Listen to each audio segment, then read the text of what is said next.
Welcome back to another edition of my coronavirus update.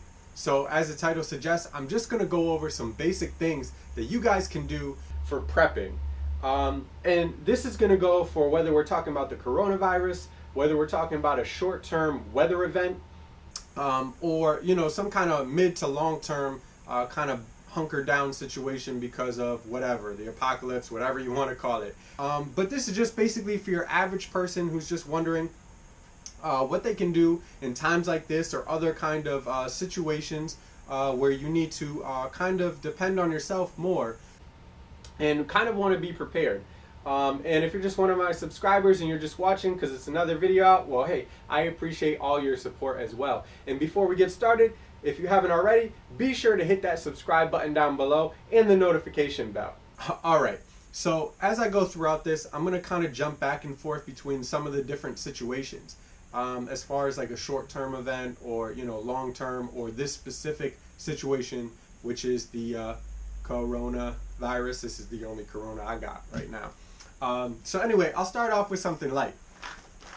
Why do I have animal crackers? Okay, well, I'll tell you. Because in a situation like this for the COVID-19, basic civil services have not broken down. Basic society has not broken down.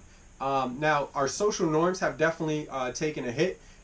I won't even need to explain any further, but you can still get food delivered. The stores are still open for all the basics that you need. Walmart's, Target, BJ's, Costco.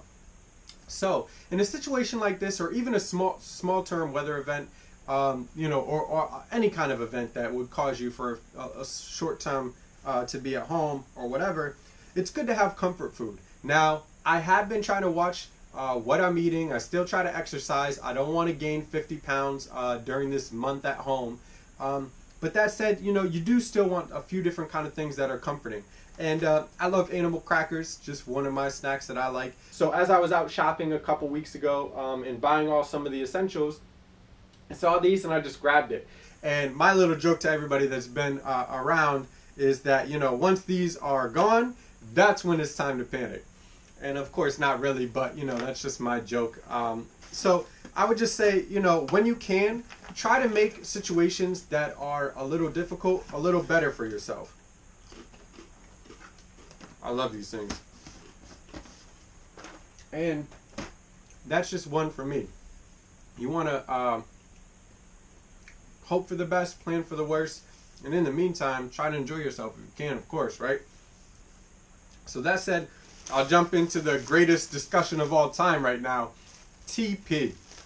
Now, I'm not going to go in too much, but what I will say is, I get it. Some people, if you really didn't want to leave your house at all, you wanted to make sure you had everything, then yeah, you probably would buy a little more toilet paper than you normally do. Me and my wife, well, my wife especially, she likes to coupon, sometimes more than others, but when we can, or regardless, we always want to shop deals. So we usually buy enough toilet paper for like a month or two anyway, just because we don't want to be buying it every single week, having to go out to the grocery store or something for it. This just happened to be a time where we had had a little bit left, but not a ton. So we definitely, when we had the chance and it finally came into stock because all the shelves were empty, we bought enough, again, to last us for a little bit. But we did not buy enough for 3 years. Because I'm going to tell you right now, if you're trying to plan for the apocalypse, you got more problems on your hand than needing toilet paper throughout that whole thing. And you probably won't even have running water that whole time. So, I don't know. I mean, definitely, again, while you can, you want to be comfortable. You don't want to be at home while everything's still going on and stores are open and not be able to wipe your ass. But if you really need to stock up, this is going to take up a lot of room. Buying, a year and a half's worth of toilet paper versus having a bunch of stockpiles of cans of food and so forth. So, just plan that accordingly. That's all I'll say. So, enough with that idea. Some of the other things, I'll try to stick with COVID-19 right away to begin with. So some of the other things, this I may need to just shut the blinds a little more because this is like gold right here. I may be sniped for holding a bottle this big. What do you call it? But, my thing, I've always had hand sanitizer around, and I always washed my hands a lot before even this whole coronavirus thing, because I just like to be clean. I don't like to try to eat food with my hands if I've been doing stuff all day. You know, if I'm out in the woods and stuff like that, and like, don't get me wrong, I'm not going to be roughing it and then worrying about like having washed my hands before I go to eat something. But normal day to day, when I'm just in an office setting with 400 other people and everyone's touching different surfaces and the copier and this and that, yes, I like to be clean. And if I go to a restaurant, same thing. Anyway, so, you know, and I will say too, thank you to all the companies, all the beer companies, liquor companies, anyone else that is turning over to make hand sanitizer. People do want it. It makes them feel better. Certainly does. Now, I wash my hands every time I'm still getting in the house. And we have wipes as well that we use while we're out to wipe down different things, or even the steering wheel and stuff if we've been out driving and stuff and touching other things. But hand sanitizer, it is a good secondary to washing your hands. And, you know, it's just one of those things too that right now is making people feel a lot more comfortable. So just having it on hand is always great, of course. So, you know, shout out to the sanitizer. This, again, my wife Coupon, she's a great person. She really is. And so luckily she got a bunch of this before this whole situation occurred. So we had a bunch of like Lysol Cleaner and stuff, and you can see here it makes up to 20 gallons. You know, you can stretch this stuff, you can probably make up to 40 gallons. But if you really want to disinfect, then I would try to stick to what they're saying, because obviously the more potent it is, the better it's going to clean, the faster it'll disinfect, the more it'll be able to kill any germs or viruses on whatever surface you're using. But this stuff is always great to have.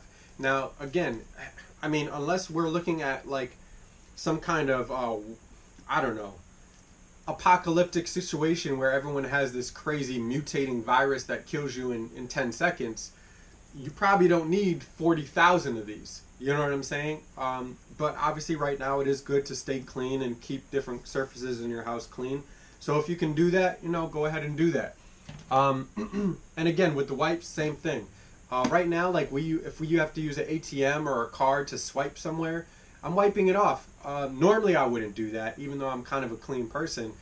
But just because everybody is, you know, I don't want to be passing this virus on to somebody else. So if I put my card in a machine where 1,200 other people have used that machine that day, I'm wiping my hands with the wipe after, and then wiping down my ATM card, and then, you know, going about it like that. So if you have these wipes, they're great. If not, you know, maybe for next time, stock up on one or two. Again, don't buy 10,000 of them. It's, you know, there's other things to be concerned with, but it definitely helps to have these kind of cleaning things around. You never know what's going to happen.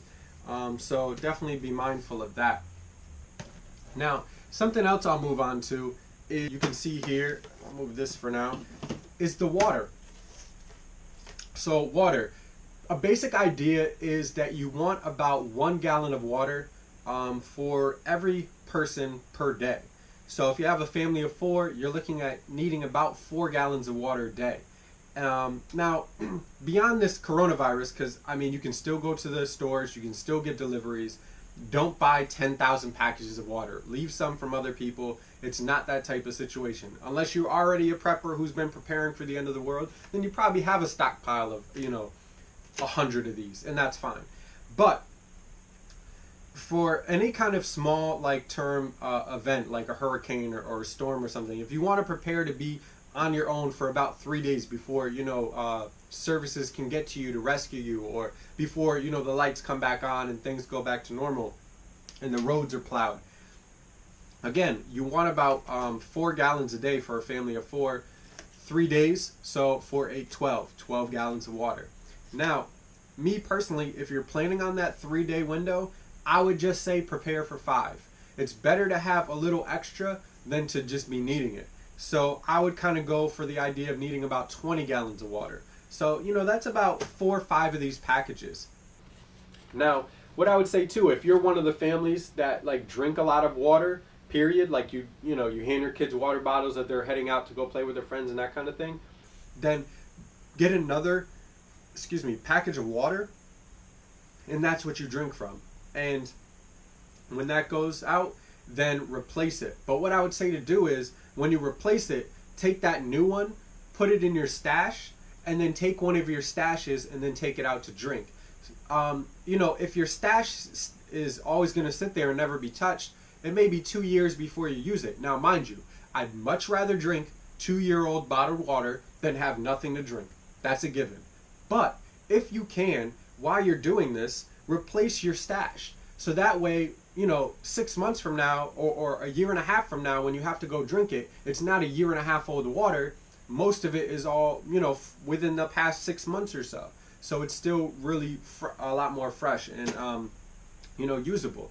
Another thing that we do, if you're not going to purchase like a huge water tank, which you can buy online for sure. They're about $1 a gallon for whatever size you're going to get. The larger you get, the you know, the less you have to pay. So if you're going to buy a 1,000-gallon water tank, you know, it'll probably be like $700 or something, depending on the quality and all that kind of thing. Now, I think those kind of water tanks are great, and I may be actually investing in one of the large ones soon. And that's not just for this Corona thing, it's just something that I've always planned on doing. And you just definitely want to do your research. And I would just caveat that with saying, don't use any kind of container that's not meant for water, like potable water. You don't want to take some big container that some industrial company used for, you know, some kind of oil or chemical. Rinse it out with as much Dawn as you can imagine, and then use it. I just don't. Don't cheap out. That's just ridiculous. Anyway, something that the average person can do, though, is this. This is just a bottle of orange juice. Now, this is different. Obviously, we washed it out. It was just something that was drinkable in it to begin with. But we washed it out. We filled it up with water. And we even dated it. And what we'll do is, you know, every like 2 months, every month, 2 months, just go in there, see what the dates are, pour out the water, and refill it again. So that way, when there is a crisis, it's not been sitting there for 2 years. It's fresher water. It's usable. One other thing to think about is, like, I have a huge 60-gallon container that I use, that I keep all of my vinyl wrap stuff in. But it is very thick plastic, has a top to it. In a crisis, if water is still going, still flowing through your pipes, and you know you're staying where you are, the same old adage like your grandparents would do or whatever, like, you know, fill up the bathtub before it's too late. Well, you can fill up one of those as well. And that way you can use that kind of water to cook with or to use to flush your toilet with versus having to use your actual, you know, water that you have stored for actual drinking and so forth. And when it comes down to it, you know, you can use some of that water for hygiene as well. A quick little, you know, bird bath or brush your teeth. Again, rather than having to decide whether to use your water for that or for drinking. And I think every time any normal person is going to pick drinking. Now, right now, a lot of the food that you can get is just normal food. I mean, again, the grocery stores are open. So this is kind of something you want to plan if you're worried about having to be on your own for a week or, you know, even longer or whatever. Or say the situation got worse and there started to be riots and stuff and they had to start closing down stores. If, you know, you couldn't get to grocery store for that week for some reason in the area you're in. You know, obviously you can have soups and that sort of thing. You can see I got a can of soup here. But overall, if you're looking for long-term food storage, I'd consider more just regular vegetables. They're definitely healthier for you. You know, they have some pretty good calories. One thing you definitely need to think about, hopefully you like them, is beans. Just because they pack a lot of protein, and you can see 150 calories for a serving of half a cup. There's, you know, a few servings in here. Protein, 11 grams of protein. So that's one way that you can really bulk up your food supply. Now, you can also buy those meals ready to eat, MREs, that sort of thing. You always see it like 25-year shelf life on those meals. And I think it's great to have as well. They don't take up a lot of space.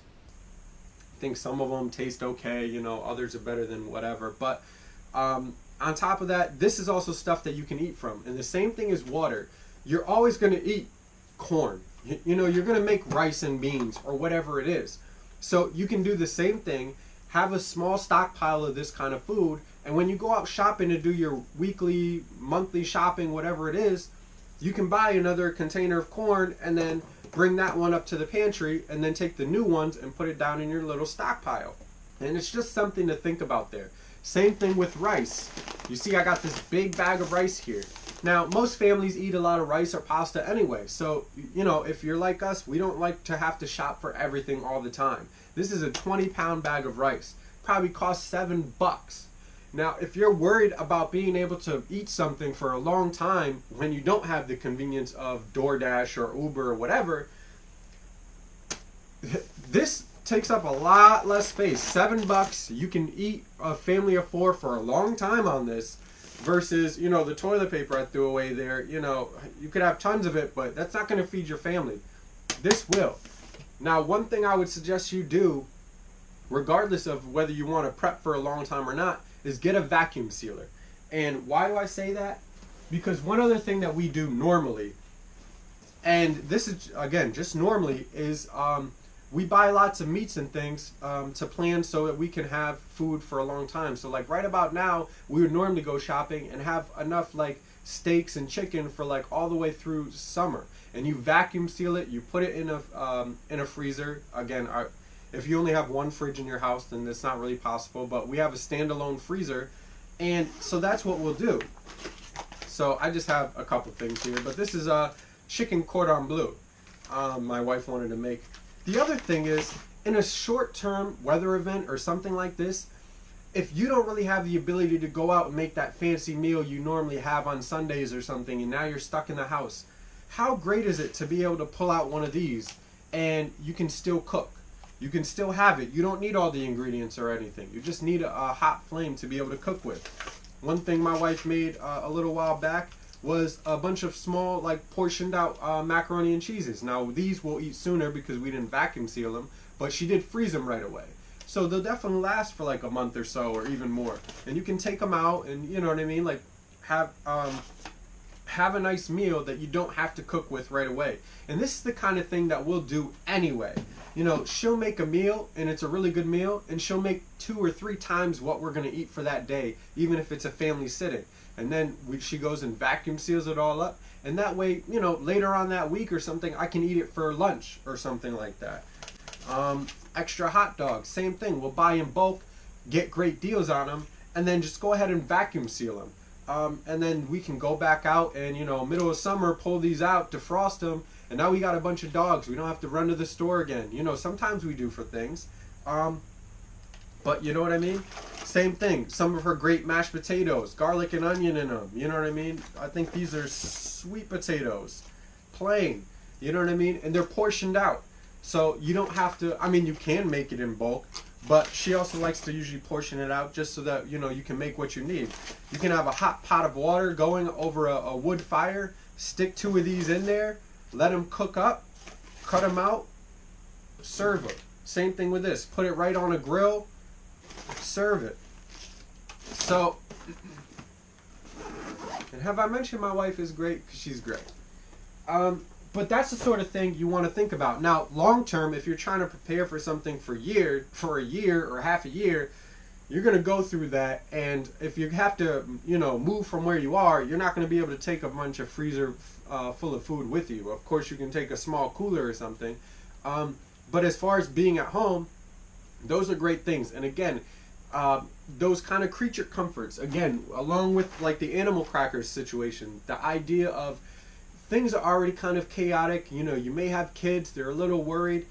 It's great if you can, even in the midst of all that, if possible, to pull out one of, you know, mom's great home cooked meals, and even in the dark by candlelight, still eat one of those, you know, as much as you can make it. You know what I'm saying? And so along with that, I always want to have different ways of doing things. So here we have 2 fireplaces, obviously a place outside as well. We have wood stacked up. We have propane tanks, and I actually have connectors on top with the heater so that you can run heat off of the propane. But you can also use the propane, of course, to grill. And then we have natural gas in the house. So if the gas is still running, then we got a pilot, you know, just light it, and then we're good to go. So you always want a few different ways you can do things. And even we got, you know, electric, like air fryer or something, or a new wave oven. So if electricity is still available, or you got your generator, which a generator is definitely a great thing to have, you know, then you definitely have a few different ways and a few different options. And I would definitely say to keep that in mind. Now, we've talked about the food and that sort of thing. Let me move this out of the way here. Give me some room.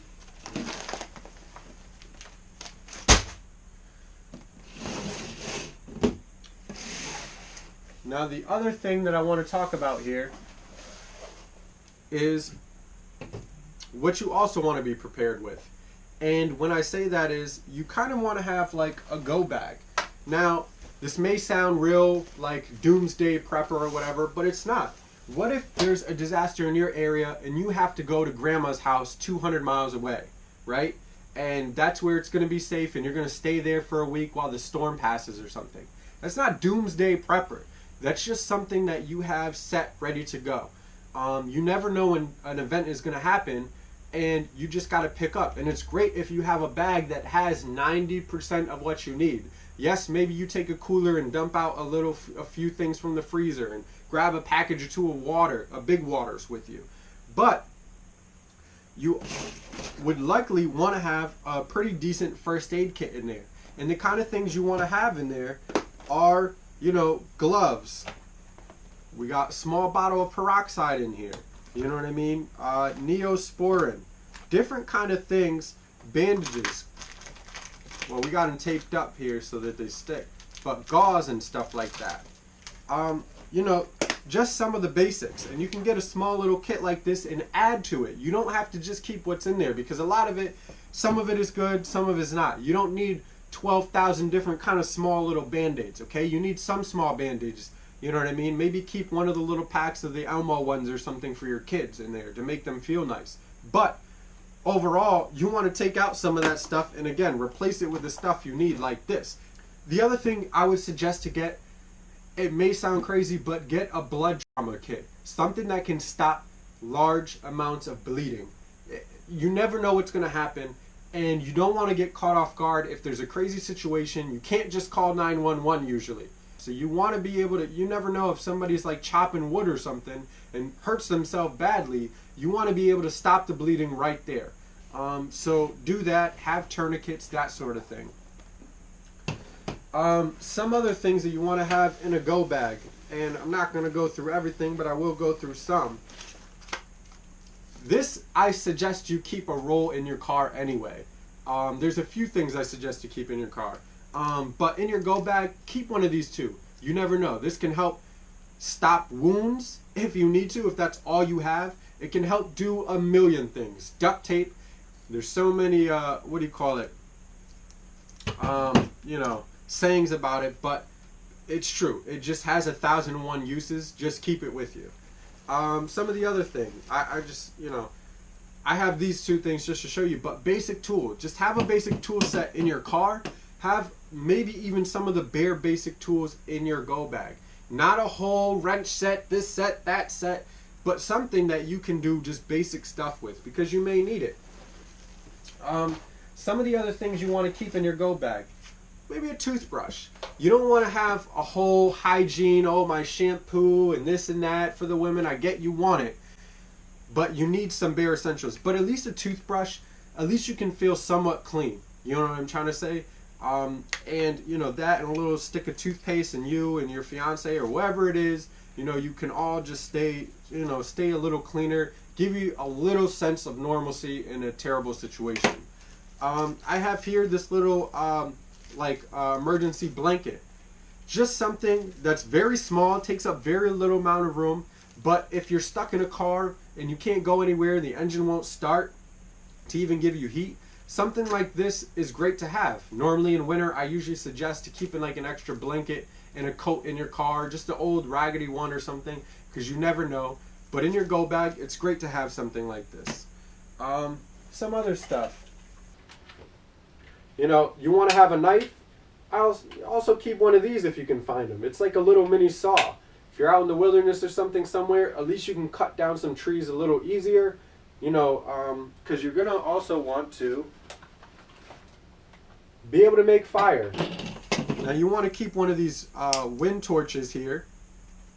You know, a flame that won't go out when there's wind. You know, keep it filled up. But you may also want to keep a small book of matches even a little flint with you. And then I even got like little tins like this of just fire starter. They'll catch really quickly and keep the flame. But you're obviously going to need something to keep that fire going. So you have a small little thing like this, or a small little hatchet with you. This I like because it's very small. It can tuck in the bag. You can keep a hatchet with you or something like that. But again, you want to plan this out, have it laid out, figure out what you can carry, how heavy it's going to be. Divide it up. If it's you and your wife or something like that, maybe one bag can have one of the things, one of the bag can have other. Both bags don't need to have a hatchet.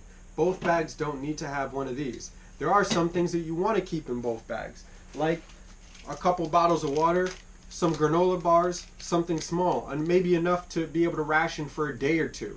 You know what I mean? Don't have all the food in one bag. Trust me. That's something you definitely want to be able to split up. Same thing with fire. I would definitely keep the ability to make a fire in both bags. Some of those things, but tools. Maybe one bag has some of the tools, some have whatever else. Also, flashlights. Keep a flashlight, at least one or two. I would try to keep at least 2 different kind of flashlights in either bag, that sort of thing. And of course, as I closed up shop here, one other thing that I wanted to add is some of the other basic things that you should have in your go bag is backup batteries. This is always going to be good for your cell phones and whatnot. I don't really have to explain much more than that. And also, one other thing that I would suggest to have is backup documents. Have either an old ID, your passports are a great thing to keep in your go bag. You can always take them out whenever you're going vacationing. And if not, the bare basic, just photocopy your IDs and some of the other basic things that you need, as well as medications. If you have usually a 30-day supply of whatever your medication is, have an extra one in your go bags. So the medication, documents for whatever you may need, whatever you can think is going to be important, or at least copies of them, and extra batteries as well. Those are going to be some definitely key essential things when you're moving around. But these are just some of the ideas, and this video is going a little longer than I wanted, but at the same time, I wanted you guys to know what I'm thinking about during this coronavirus time. And my go bag wasn't the #1 thing, but it's definitely something to think about during these times. But definitely being able to have stocked up food, having food in the freezer. What kind of things do you need to go purchase a little more in bulk for? What don't you need to buy more in bulk for? And I would say leave a little tissue paper for the rest of us, because right now shit hasn't hit the fan. So you don't need to stock up half of your spare bedroom with toilet paper.